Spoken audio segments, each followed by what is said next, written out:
How is it going, everybody? It is Sean, or the Armchair Coach, and welcome back to UTSA Dynasty. Is it already episode 9? Unreal how far we have made it into this series already. And I did want to take a quick second and say thank you for a couple of things here. Our channel hit 10 whole subscribers recently. That is a huge milestone starting from nothing. The YouTube algorithm is vicious. YouTube is a huge place, and it is so hard for us to get our channel out there and get views. And for 10 people to be subscribed to this channel is a pretty big deal. So to all 10 of you, thank you very much for putting your faith in me to make good content for you. And one of our videos also hit 100 views recently. My very first UTSA Dynasty video, the one that's over 3 hours, and we decided that the next, or all the videos after would be shorter than that, has now gotten over 100 views. And I cannot thank everybody enough for your time watching that video, however long it was. But with that being said, go ahead and hit the like button, the subscribe button, comment down below when you started watching, and let's get it going here this week. We have Tulsa on the schedule. We have recruiting to take care of. We are still in good shape here for the gem of this class, Sammy Antwine. But as far as everywhere else is concerned, Viliami Hope locked us out, unfortunately. So we're going to have to find something new at cornerback there. Unfortunately, it looks like we've dropped down for Ty Harris here as well. We do have the opportunity to maybe up his sell, but I'm going to adjust a couple other things here, and we'll update you when we have a full perspective on what recruiting is going to be. The biggest update is that we've kind of swapped what we're going after in the terms of 4 and 3 stars here, as we've added 4-star defensive tackle Matt Poole and 3-star guard Marlon Prater here. Jacksonville State is pursuing Marlon Prater, but I still think we can get ourselves into that recruitment. And Matt Poole currently has no offers, although Georgia, Michigan, and Texas Tech may be looking at him, but no one on his top 10 so far has any sort of pipeline. So I feel like we can get in there and maybe make something happen in his recruitment. And then we've changed the pitches up on a couple of these guys, started sending some more hours, on, especially on the guys that we're behind on. Here for Glenn Thomas, we're actually going to try to throw a sway his way, as we are going to try to sway him to enjoy the aspirational goals pitch here, because that's much better for us than this standard bearer pitch right now, which we have an F in playing style for. So everyone that needs a visit right now, okay, so now everyone that needs a visit, well, I guess not, now, after we scheduled Taquan Fouts for a visit here, everyone who needs a visit will be scheduled for one. However, we still find ourselves lacking on information for a few of these recruits. It's a little bit frustrating when it just happens like this, where you don't learn a lot about recruits. And I typically, like, my brain cannon for things like that is the recruit just didn't want to come here all that much, so he wasn't really revealing all that much on the phone when we were talking to him. Makes it hurt a little bit less when I cry myself to sleep later when we can't get the guys we want. But that being said, now we are up against Tulsa this week. So Tulsa has gotten a little bit worse, and of course we are still 87 overall. We are going to be missing Romel Stevens this week. He has torn his labrum and will be out for the next 4 weeks, looking at the injury report earlier. But we will be able to, I think, overcome that. We have had such success, I think, with all of the talent on our team that it hasn't been too much of a problem, no matter who is on the field. And I definitely think our running back talent especially is making it very easy for us, as we'll come out here in the all-black alternate today, and I will see you guys once we are in the game. First game in conference play. We haven't really discussed that much as we get on here to the field, but it is the first game in the American Conference this year, and every game in conference is going to be absolutely critical. It has been a conference where if we lose 2 conference games, we are out of contention for conference title play. So we have to be on our game with every opponent there, as Tulsa will manage to snipe one in and pick up the first. But it looks like we managed to get the ball back, as we are going to be on our own 26 to start this big first quarter drive. So Briggs Cherry, our star quarterback, who has had an absolutely electric start to the season here, will hand off to Deuce Lawrence, and he will pick up 5 here. Something that's been crazy to me is our running backs don't have like the star symbol underneath them anymore like they used to, which I definitely think is strange because they're still definitely star players for us. So I don't know why they wouldn't have that star symbol underneath them, but we will hand off to DJ Dugar Jr. and nothing really going on there. So 2nd and 9 now. The other thing that has changed really since last season is EA updated the game and made one-on-one balls essentially as impossible as they have ever been, with the catch meter now being reduced to slim, if not none. So the couple times that we've been trying to take shots this year, it has just been awful. As one setting I am thinking about changing is moving the catch meter up as far as how many yards I have to throw the ball before it'll actually become a catch meter, as we'll dump the ball off to Arvis Battle and pick up the first. Yeah, I mean, some of these short patches, like, I preemptively switch on to the receiver so I can get ready to make a move in the open field when we get the ball, but I end up dropping the ball now a lot, as we will pick up a big chunk with Emmett Longo there on the jet sweep. And we'll go back to the passing game on 2nd. Our passing game has really taken over as something that can get us yardage, as we will put it on to Parker Fulgham here. And Parker Fulgham was someone who we were really hoping could develop into a star for us. Unfortunately, what we got when we got him is exactly what he has been since he's gotten here, as he has not gotten any better. And Briggs Cherry will dive head first into Tulsa's cornerback's maybe a little bit sus. I mean, with a last name like Cherry, the guy's bound to be a little bit fruity, you would think, as we will make a guy miss with Deuce Lawrence, but there is a second man there. And 1st and goal here, and I think this is as good of a time to demonstrate how hard it's going to be to throw these one-on-one balls. A ball like this with a contested specialist, we should have a great green window. Okay, I mean, it wasn't that bad there. I just, I'm a stupid chud and can't time anything. I mean, they do say that white people have no rhythm, have no time, and I guess I'm no exception, as on 2nd down, we will drop another one off. Okay. It's getting changed right now. On offense, we definitely want it to be like 50. Okay, it's 10 or 20. I think 10 is more fair. We can deal with 10, and then we'll keep it at 0 for defense for sure. All right. So you saw me fold in real time. I don't care. Fucking bite me. I'm tired of us dropping catches that should definitely be catches because the timing is ridiculous. 4th and goal here. Why not be a little bit aggressive? We won't throw. I mean, the perfect throw would be to Romel Stevens on the other side there, but as you can see, we've got 6-foot Parker Fulgham, and we cannot put it on Prince Hall. That's disappointing. So we walk away empty-handed on our first drive and cannot score inside of the first quarter at all. So rough start here, especially when we have recruits in attendance watching this game too, who really need us to have a big game. And I don't know what Tulsa was running there, but it will work, as Jermaine Santana Diaz will step up and make a huge hit. And Tulsa is up 7-0 here as we get close to halftime. So not the start to this video that we wanted to see. Maybe we are missing Romel Stevens here, as I'm going to have to throw away on 1st down. Pressure getting into my face. And on 2nd down here, yeah, we really have to sit and take a look at the mirror and figure out what's going to work. As on 2nd, we will make a throw down the field to Prince Hall that he will bring in despite the heavy coverage. And we will rush back to the line here to try to get another play off here on 1st and 10. As the clock's running down, we still do have timeouts if we need to take them. We'd really love to not have to do that, as we will drop it off to Prince Hall, who is going to pick up another big chunk for us. And he does get out of bounds this time, so we are able to maybe run this ball on 1st and 10.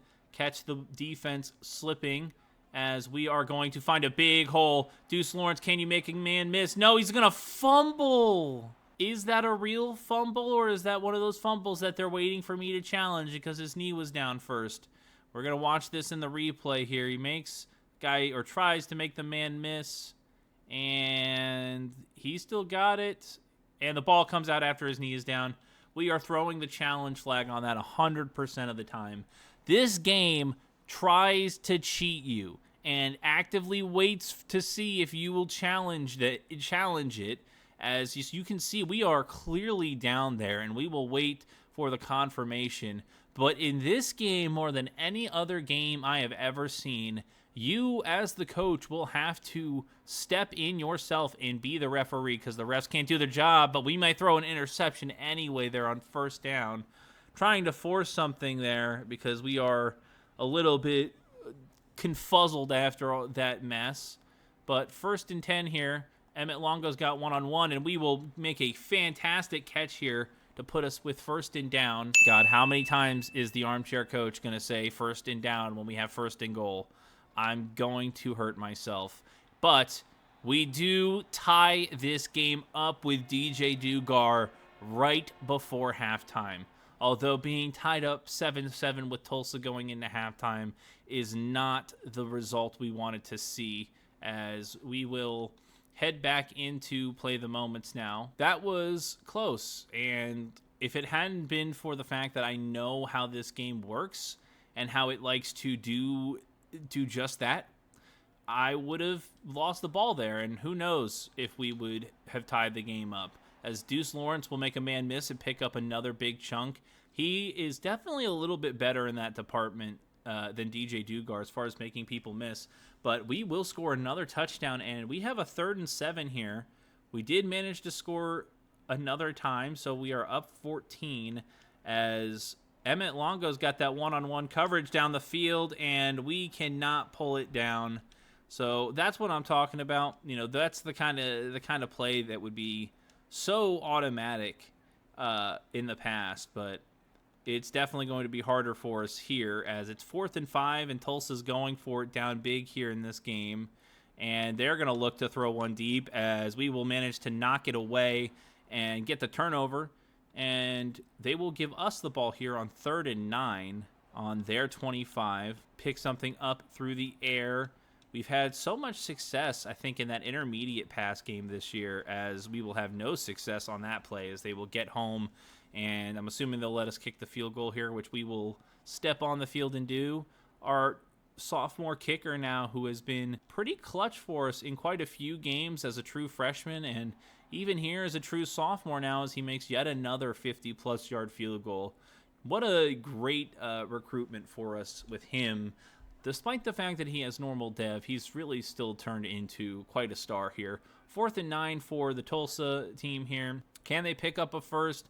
I see them dump the ball off. I was seeing them with a wide open guy down the field, but they decided not to throw it to him, as they will get a 1st down, and now it is 4th down once again. And I mean, I can't really say that like a big cocky asshole, like we put 49 points on them. First game in conference, we only come out here and put up 24, and that is not great. Tulsa's probably one of the worst conference opponents we will play this year. And we will get an interception there, as I don't know what their quarterback was thinking, but Taiwan Cox will get the interception here deep in our own territory. But you would think at this point in the game that seals it, as we will walk away 24-7 winners. And looking at the stats here, probably one of the weakest games we've seen from Briggs Cherry, as he was only 17 of 32 today for 219, a touchdown and an interception.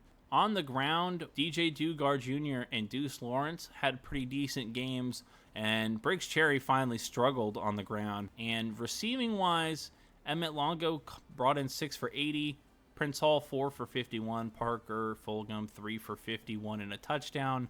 So our receiving core without Ramel Stevens seeming to hold up okay. Definitely will like to have him back in the lineup whenever he's back. Will be probably next episode. And then defensively, we weren't doing much of anything. We did produce a couple of interceptions this game. Cornell Bowie and Taiwan Cox coming away with one. We are 5-0, and that is the biggest takeaway. So still undefeated, a win in front of recruits in attendance, and hopefully that benefits us in their recruitments because we need some help, especially for these 4 stars we're trying to go after. So we'll advance to next week and see what happens. So we reached next week, and the update for recruiting wasn't as positive as we had hoped it would be. We did end up having to bow out of the recruitment for Bruce John, but let me introduce to you Jarek Boy Man. I mean, truly, what a great combination. We've got the boy half, we've got the man half, and together he is an incredible prospect because take a look here. We only scouted a little bit, but I think the fact that he's an elusive bruiser with 90 speed is all I need to say for us to be in on him. So we've offered him a scholarship. We've put some points down. We're going to try to enter the recruitment for him. And then the rest of the board here, we are still in good shape. We make some big progress for Sammy Antwine now after a big visit for him. Still trying to wait on Matt Poole. Harry Peterson, we move up and continue to make progress for. Jay Tutt is coming to visit this week. And then we've got a few other guys coming to visit this week as we do manage to take the lead for Glenn Thomas. And our sway works. As you can see, we are now able to pitch him with aspirational goals and get a much better pitch grade for that. And we are in great shape for all of the other guys we're going after here. Del Beatty is maybe the lone exception, but we do know what his pitch is now. We still don't have the best self for it, so that's a problem.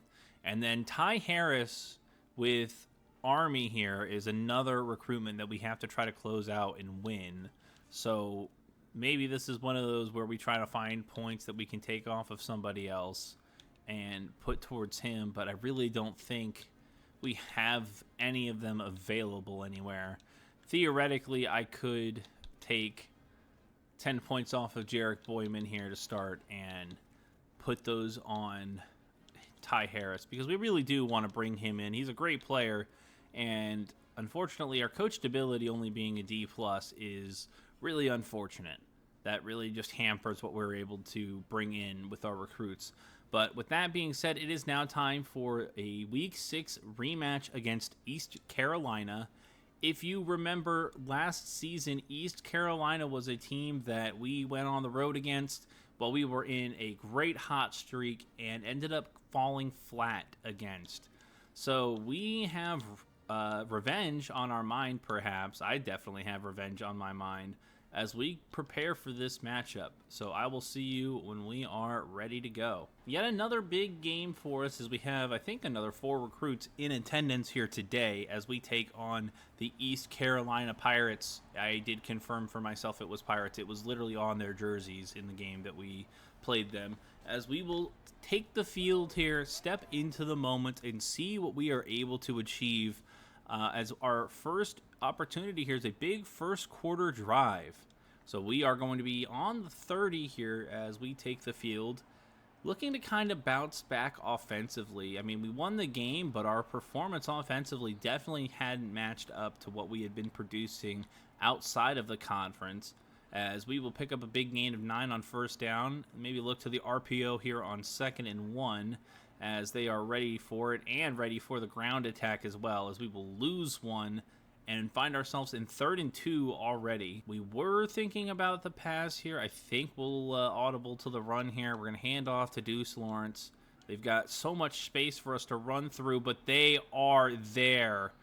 We do not block who we need to block, and it's going to be 4th and inches, and we really can't afford to just go for it. I mean, we are close to the 50, but not close enough where that becomes worth it, as our punter will make an absolute nuke down the field. And once again, we are given opportunity to possess the ball here on the 1-yard line. So DJ Dugard Jr. in the backfield here, and we will hand it off to him, and he will break a tackle but get taken down here at about the 20. So huge chunk for us, get us out of the shadow of our own end Jones.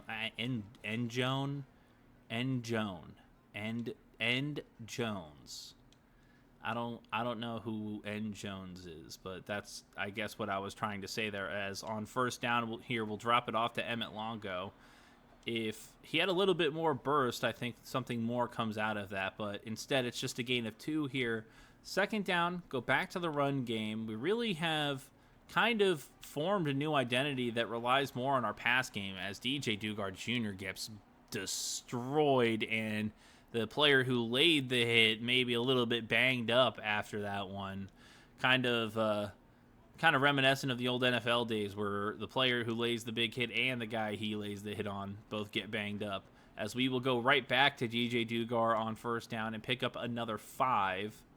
Second down here, I really want us to have like a really monstrous wide receiver core. You know, I'm talking about like a wide receiver Ohio State, LSU type of wide receiver core. So even when one of our best guys is out, it's like, okay, I can just turn to, I don't know, true freshman Jeremiah Smith instead of Jackson Smith and Jigba. You know, that's the kind of luxury that Ohio State has built for themselves. And I would love for us to have that same kind of luxury here, as we'll throw a quick one to Prince Hall, get ourselves in a 3rd and short opportunity. As what do we do? They really want us to throw the ball. I'd be a lot happier passing, but I guess we will go with a pass here as this is an empty set. We'll roll to the right here and find Prince Hall with an absolute missile, and he will pick up a big first down there. And passing game, moving the ball effectively in these smaller chunks, as we are now inside deep Eastern Carolina territory, as can't find anything in the run game again. So run game a little bit stagnant here early, and I think that's fine. We can definitely work around that. Maybe it's time for us to take a shot here. I know that the new catch meter makes everyone a little bit hesitant to throw the deep ball, but I'm always going to be wanting to give my guy a chance down the field. I mean, he had pretty good position there, and once again, in the last update, that would have been a catch, no problem, as we will throw a rocket in for Parker Fulgham just to pick up the first. And with that, that is the end of the first. It's a scoreless game here, and I might have expected that. Once again, this team's a little bit better than the competition we've been up against. But this is still a team that we should be able to pick up and put down with no problem, as I think that was our tight end, missed a block there. So that run did not have a chance to really turn into anything. But we will turn again to the run game on 2nd and 8 here. We've been really kind of alternating between DJ Dugard Jr. and Deuce Lawrence pretty healthily this game, as DJ Dugard will pick up the big first. First and goal. Haha, I said it right this time. Go me. Maybe we go with a pass play here. Once again, I am never not going to go and give our guys who should be able to go up and get the ball a chance, as we can see that Emmett Longo didn't even need to go up and get it against anybody there, as he is just wide open. And we take a 7-0 lead here as ECU is driving the ball down the field on us. 3rd and 10 situation for them, as we will try to play some zone, play the line, and make sure they can't get anything behind us in the air, as their quarterback's going to be on the run, and we get there as Paul Howard gets behind the line and makes some pressure, and we go down and score another touchdown. And we will have the ball again on offense here, 14-0 on our own 12-yard line. Have a real opportunity to make this a big lead before half. Nothing really going on as far as big plays in the run game, but it is getting us big chunks. I mean, I guess that is what you want as far as big plays, as we try to throw one there to Arvis Battle and cannot find a completion.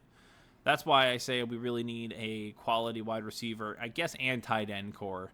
I also wanted to get that point in there in that previous statement, as we will throw one off to Prince Hall here, who will pick us up a first. Briggs Cherry's under 100 yards here in this first half, but I think he's been very efficient, and for the 86 yards that he's thrown, those have been 86 very important yards, as we throw a rare halfback screen that actually gets past our line of scrimmage here. And on 2nd down, maybe we try to take a shot here on 2nd and 1. They're blanketing everything down the field, and we will throw one directly into the ass of Deuce Lawrence. I would have loved to see the ricochet off of those second and or third and 1 here. Anyway, ignore that. That didn't happen. And we will pick up a big first down on the ground. So don't need to rely on the passing game a ton when we can continue to run the ball. Although, what is going on with that play? Can't see the play art on that one. So we will adjust the play here to maybe counteract what they're going to do. And we will find a quick slant to Prince Hall. Can't say slant that fast, I guess. As on 2nd and 2 here with 30 seconds, we are going to dial up a new play. And once again, snap the ball and look for something in the air. But just step up because there's nothing there. And we will catch our breath here, call a timeout. Still 20 seconds left, and now we are with a fresh set of downs inside of deep ECU territory with some chances to take a shot at the end zone. They are playing deep coverage down the field as we can just continue to kind of dink and dunk them as long as they'll let us have it. And I think we can, no. We'll call a timeout here. Too much time is running off the clock trying to get this set up. So 1 timeout remaining, and the options are becoming a little bit more limited. We do have George Nidgeman, our redshirt freshman receiver, who is a contested specialist on the other side of this play. But I say we go and let Emmett Longo, the guy who's supposed to be the best at it. That should have been a green, if you ask me. That felt like it was right inside the zone. But we'll go take one more shot towards the end zone, I guess, as we will have a field goal instead of a big touchdown catch, as that one is also incomplete. So we'll take the 46-yard field goal here for halftime. And, man, do I miss the pre-patch catch meter. I really hope that they fix that to a more agreeable standard for the offline players, as that really did make the games a lot more fun, as we are up 17-3 here, and we have the ball in the red zone. 10 seconds left in the third. We'll hand off and get a last play in here as DJ Dugard Jr. breaks a tackle and almost made another person miss. But as we enter the fourth quarter here, it is a 17-3 ball game. Could definitely use some more points on the board to look better for the recruits. But I think we are in good position to do that here. We're going to keep the ball on the ground. Our passing game hasn't necessarily been the star of the offense today, which is fine because, like I said, we have these superstar running backs. So the fact that we maybe weren't needing to rely on them for so long has actually made our run game even more potent here as we get later into the season. We're going to look for the play action, speaking of, as we cannot find Emmett Longo there. It is 4th and 2. We could make this a 17-point ball game, but once again, we want to get a touchdown. So I think we will try to hand the ball off, and our guard puts a man on the ground for Deuce Lawrence to be able to walk into the end zone. Big touchdown here, and we come away with the score, but ECU goes down immediately and scores one of their own, and we are back on offense with a 3rd and 6 situation here. Deep in their territory, which is very good news. It means we're in field goal range and don't need to worry about pressuring ourselves to find a touchdown, but we will find Emmett Longo for a big first down, and they will put us in the driver's seat again now that we are in the red zone. So 1st and 10 here. We'll look for the RPO. It looks like we might have it wide open here, as we're going to put one on to Parker Fulgham, and he's got so much space. Touchdown Roadrunners. So we haven't seen much in the passing game, but there is a touchdown for us, as it is a 31-10 ball game, and ECU is now forced to go for it on 4th. Only or we're going to see the 2-minute timeout, and then they'll go for it on 4th. But ECU has not had much success on offense today because we have not seen many defensive moments. So this season has been a lot of us playing red zone offense for our team, which has been awesome. We'll definitely happily do that more often. Haven't played much defense, as we are now in another 4th down situation, as they are getting closer to scoring on us here. Definitely don't want that to happen, because we've got a good bonus going for our recruits, as their quarterback is going to make it 1st and goal for them. And they did go down and score a touchdown. We'll recover the onside kick and we'll win the game, but unfortunately we won't get the blowout bonus. Shucks. I wonder if that's even still a thing. Have I been talking about the blowout bonus this entire series without it being a thing? Briggs Cherry, very efficient through the air today, just like I was talking about. He hadn't thrown the ball for a ton, but it was very efficient yardage and 2 touchdowns.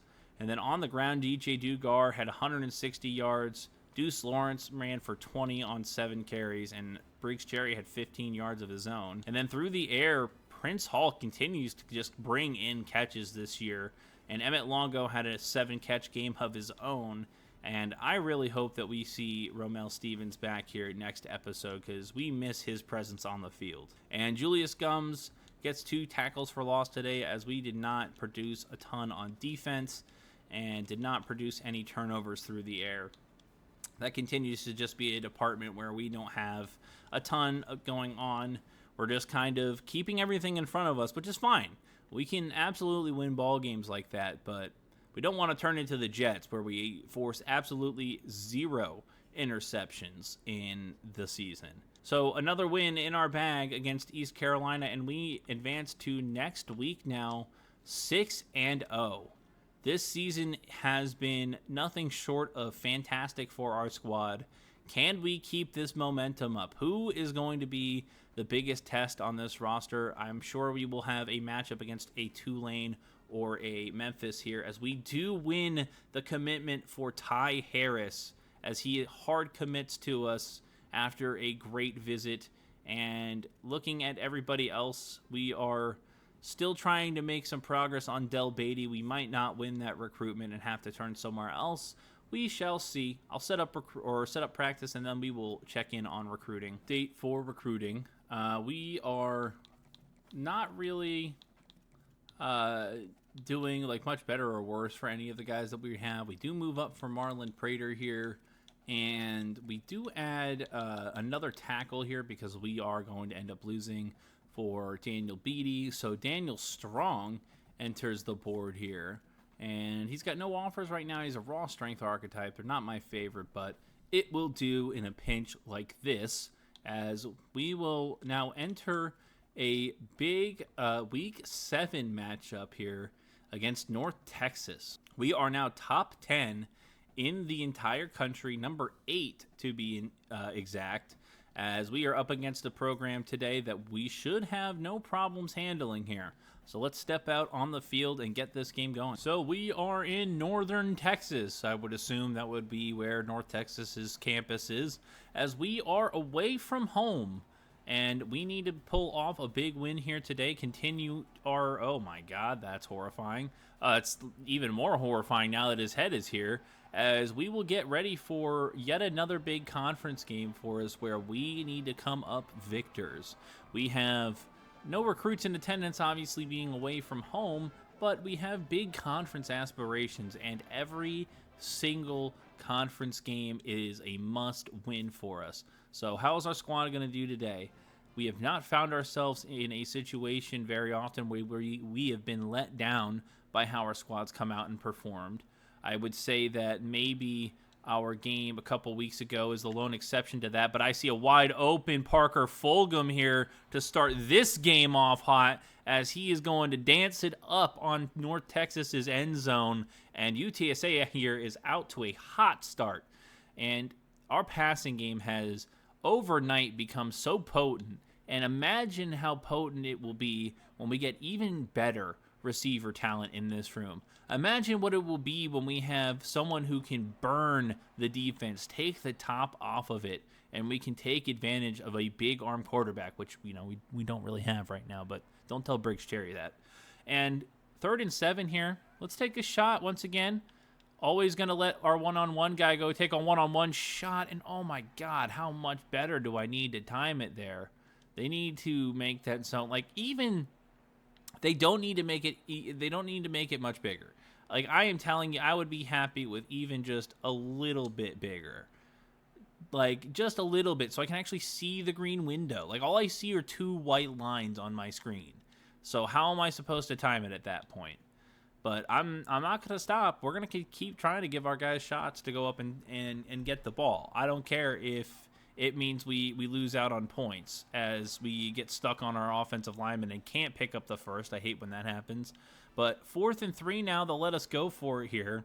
Up 10-0 early, so we're not necessarily worried about, needing to score, as we'll drop a ball off to Prince Hall, and he will pick us up a first down and put us inside the 10-yard line. And it has just been such a glorious experience. Let me tell you, it has been so nice just to have an offense that can move the ball. I don't have to sit there and panic on every single drop back that I'm going to get sacked or have to make a risky throw to get us a chance to win the game. Because the last 3 seasons, and yes, 3 seasons, including last season, it felt like no matter what, something bad was bound to happen every time we dropped back to pass. But this season has been finally some relief from that. Maybe EA has finally decided it's our time here, as we will try to put one on Parker Fulgham, and he will bring it in despite heavy coverage. Touchdown, Roadrunners. So Parker Fulgham, with Romel Stevens out on the bench, kind of making his name known a little bit here, as North Texas still cannot move the ball on their own. We find ourselves up 17-0 here with plenty of time still here in the second quarter. So definitely a rough showing to start for them, as we tried to dial up a big one, but their pressure gets home, can't find anything, and we are going to get the ball back here from a punt, it looks like. It says they're going for it, though I highly doubt it. They never are. And they are going to kick it into our end zone, so we will let that bounce across, and we will take the touchback. Sometimes I don't understand the ideology there, but we will now have the reins as we are in the 2-minute drill, and they want us to go out here and get our offense some points, and we will happily oblige if we can, as we will put a completion on there to Emmett Longo, pick up a big first down.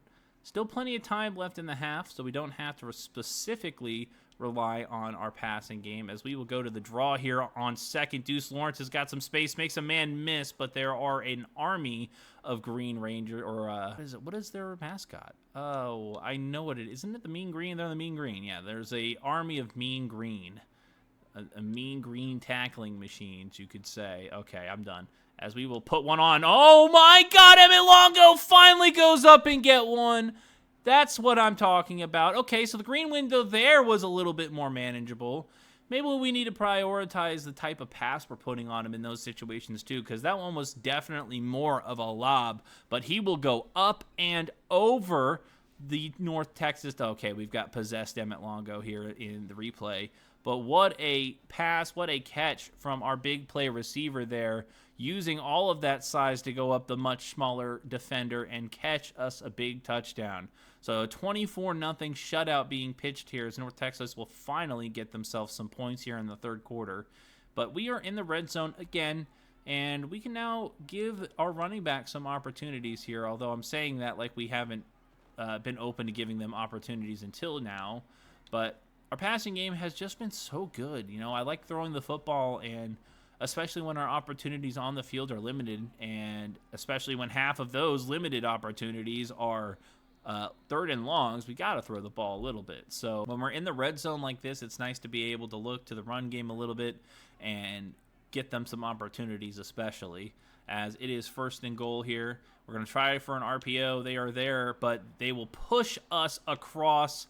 Touchdown, DJ Dugar Jr., our star running back, continues to be a star for us. I think he might have had the star underneath his player tag again. I got to check that next time he's out on the field. They love to take it away preemptively, because they're like, oh, you put up one 60-yard game, you're clearly not important anymore, as North Texas is going to come out and miss a long one on their own home turf. That's a rough showing if you're their kicker. Put in on another third down situation of our own here now, as it is 3rd and 6. We are going to change the pass here, because they are coming out in a coverage that I think will not be conducive to RPO success, as I'm going to put one on Prince Hall, and he cannot dive and catch it. That's all right. We have put up plenty of points in this game, as we are up 31-13 now. Deep inside the fourth quarter, North Texas now in desperation mode is going to start going for it on fourth. I think this might be one of our first defensive moments of the game, if not the first, as they are running out of time on the play clock. They'll get the snap off Quarterback looking and firing it to no man's land, as that will be a turnover on downs for us. And now we're in a 3rd and 7, as we are just kind of in run out the game mode, as we will still hand off to DJ Dugard Jr. with plenty of space, and he will make a man miss in open field. So good at doing that with the upgrades we've made this offseason. He has shown it every time he has gotten out into open space this year. Still maybe not as great at that as Deuce Lawrence is, but definitely someone who's a little bit electric, as Parker Fulgham can't make the diving catch. Wouldn't it be nice if we could get one of those to be like in stride every once in a while? But we will kick the short field goal here. We're up so big, no need to force points on the board. And we will continue to wind down this game and approach the last week of this episode. Truly, these last 2 episodes have been nothing but smooth sailing for our team, and it's a little bit scary. You know, I really thought that despite all of the improvements that we made, we were still going to have challenges out in front of us, but those challenges may indeed lie at the end of our season in postseason play, and we might have a special episode just for postseason play this year. I don't know, because it's tough, because if we are successful in next episode and we make it to the championship and we win, not saying we'll do that, but if we are able to do that, next episode will be really long, and I don't know if that will be interesting enough for people, but we will see next episode. We still have a little bit of time left in this one, so won't count our chickens before they hatch here, as we will take a look here at the stats for this game. And rushing wise, we did not have a great game. No one got over 100 yards, but we still put up a solid performance, I would say. And then Briggs Cherry continues to just be a star. 226 yards through the air today, 3 touchdowns. I mean, you cannot overstate his value to this team this year. And then Prince Hall and Emmett Longo continue to be big targets for us. Arvis Battle Jr. found himself 5 catches today, and Parker Fulgham had a big game, 5 for 55 and 2 touchdowns. On the defensive side of the ball, we're looking at a couple of tackles for loss, a little bit better of a performance as far as tackles for loss and sacks are concerned, as Corey Walls gets 2 sacks today. And we also managed to produce a turnover. So that's pretty big news for us, as we will head into next week, the last week of this episode, with so much momentum behind us. But what kind of challenge will lie in wait for us next week? Okay, we have reached next week, and as you can see, we have received a verbal commitment from Sammy Antwine, the big speedster guy that we wanted to bring in. A verbal commitment from Glenn Thomas as well. 2 guys that we had to fight really hard to get into the the recruitments for them.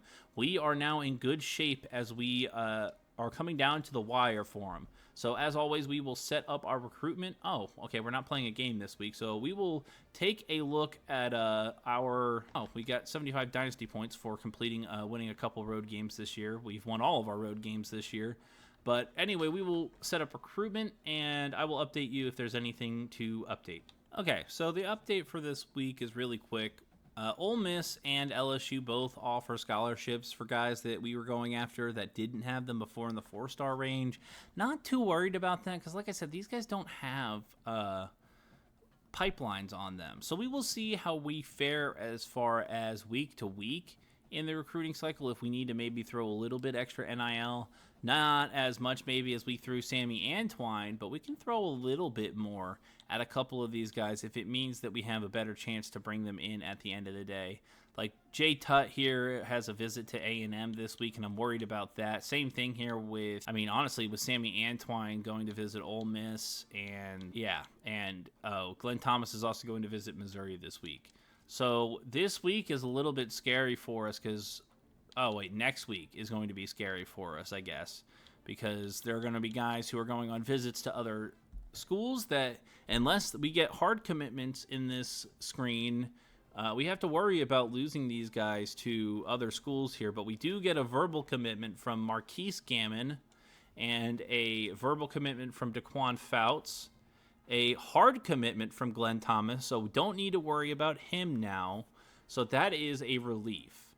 And looking at some of the other guys here, okay, we will take a look at practice, and then I will update you on this week's recruiting as we get ready for a big matchup against Memphis. So this will be the biggest test of our season, I think. So I will reunite with you very soon. Update for this week, still in really good shape. We're actually in very good shape for Jarek Boydman here. We're still outpacing Ole Miss, despite not having a pipeline and being a worse school, maybe objectively. We upped our recruiting hours on Matt Poole, and we upped the NIL package for Jay Tutt, because I'm really worried that with this visit with A&M, he's probably going to commit there. So that's kind of our last ditch effort to maybe get him to commit to us. Probably won't see that happen. But this is the game of all games this season. It is the number 6 UTSA Roadrunners on the road at Memphis. This team has had our number for 2 straight years. Can we finally get over the hump today? Let's hop in and get to it. We are in Memphis. I have said every game since we started conference play that it is a crucial game, but none more vital than this one. This one is for conference title aspirations. This one is for postseason play. This one is for redemption for the last 2 years of teams who have come up short. And Memphis has driven the ball down the field on us on their drive here, but they are in a 3rd and long, but they will manage to get the ball off just in time. I mean, how many times have we seen Memphis do this to us where they were getting just enough yardage whenever they needed it, and they will do it once again here as it's another 3rd and 9 for them. They'll drop back. We're in man this time as I will get stuck on someone and it will bump their tight end open. Oh, Yves. That's just, I mean, you can't do anything about that when the AI takes advantage of the AI being bad. I mean, that's AI on AI violence. There will be a day when that happens, probably in real life, man. We'll see robots out in the street having straight Real Steel fights. I mean, honestly, the plot of Real Steel becomes closer to reality every single day, I feel like. One of these days, we're going to have dudes on the outer edges of rings just controlling these AI robots, just beating the crap out of each other. I mean, do we really? I mean, honestly, can we say that we almost already have that? Has anyone ever seen BattleBots? BattleBots is super entertaining, by the way. I love me some BattleBots. We cannot time the interception with Cordell Bowie there, but that will be 4th down and 10 for the Tigers, and they will have to kick a field goal here. So we bend and don't break against the best team we've been on the field against so far this season, and we will be down 3-0 as we will hop back into the sim and see what our offense is able to achieve. And they score a touchdown on their first drive, and we are in the red zone on our next opportunity here. So the offense answers in a big way to start here as we're going to hand off to Deuce Lawrence as our guard puts someone in the ground, and Deuce Lawrence makes someone miss. Touchdown, Roadrunners. Oh, my goodness, I finished. I mean, touchdown, Roadrunners, big game. Can't believe the start we're off to here in this game. Man, Deuce Lawrence is just a tiny little guy, isn't he? Can't believe the start we've gotten off to in this game as we are up 14-3 on the... Okay. All of a sudden, this has turned into a basketball game as it is 14-5. I guess they got a safety on us as maybe we take a shot here with Emmett Longo having one-on-one coverage, and he's kind of open, but cannot bring the catch in as I think we probably should have gone for the aggressive catch there. But we are in field goal range here. It's going to be a very long one for our kicker on the road. But I think we trust in our guy to have the leg to make this one here as we are going to time it up beautifully. It is squeaking inside, and it is good. So true sophomore kicker here has truly separated himself as a star kicker on our roster. We really can rely on him anywhere on the other half of the field. Memphis gets themselves a field goal and makes this a 9-point game now as we take control on offense. And DJ Dugar's got some space, makes a man miss, but there are some Tigers behind him that will bring him down. And we have 1:19 to go here in the first half as we will try to pick something up through the air maybe. As you can see, Romel Stevens is back in the lineup, and we were able to time up the catch there for him, just not in the right spot with the ball. And 2nd and 10. Nice to have him back on the field. Once again, you miss having a guy who can go up and do the kind of things he can do one-on-one, but he's wide open there, so he's just going to make the catch and run, get us down closer to the goal line here. With 1:03 to go, we can hand the ball off because we got out of bounds. And Dugard Jr. unable to pick up much there. So 2nd and 9. Maybe we try to take a shot here. Haven't needed to rely on the passing game. I mean, we haven't needed to do much on offense so far this game yet. But we will go up and take a shot there, as we cannot bring that one down, and it will be 3rd and 9. So I don't know. I don't know what the situation will be where, you know, the shot down the field becomes the best thing to do, as we will try to fire one into Romel Stevens here on 3rd down, and nothing's going on. So 4th and 9 now. We'll kick another field goal here. That's fine. You know, once again, we are up big enough in this game where I'm not feeling the pressure to take big points, as we will go up 20-8 in this game. This score is getting weird, as we are now in another offensive moment here. It's 20-11, and 3 minutes to go here in the 3rd quarter. 3rd and 1, as Memphis is ready for the run game there on 3rd down, and we are unable to pick it up. And we are being given the choice to either kick the field goal here or go for it. And I think we're going to go for it. We're maybe feeling the pressure of Memphis a little bit here in this second half, as we'll throw one short to Romel Stevens, and he's got space. Definitely missed that kind of impact on the field, although Parker Fulgham really did step up plenty in his absence. I can't downplay his performance at all, but 1st and goal here, or not 1st and goal, 1st and 10 from inside the red zone, but it will now be 1st and goal, as DJ Dugard finds a big chunk of space, and under 2 minutes to go here. Let's see if we can maybe find somebody open here on this quick Z-spot concept, as quarterbacks chop in the air. Memphis bringing the pressure, and we will throw this one out of the back of the end zone, and maybe look at back to the run game. Run game has definitely been finding success against this Memphis front. Don't have the talent up front, it would seem, to compete against what we've got up front this year, which is very satisfying to say, because it has been anything but in this series so far. So on 3rd and goal, we will snipe one into Romel Stevens, and that's exactly why you have a big, strong receiver like that. Throw it into him in these tight situations. He's liable to come down with the ball, and we walk away with another touchdown, and we are in the red zone on Memphis once again. 8 minutes to go here in the 4th quarter. We're not going to get ahead of ourselves, and we're going to continue to play smart football, but we're going to hand off to DJ Dugard. He's got so much space.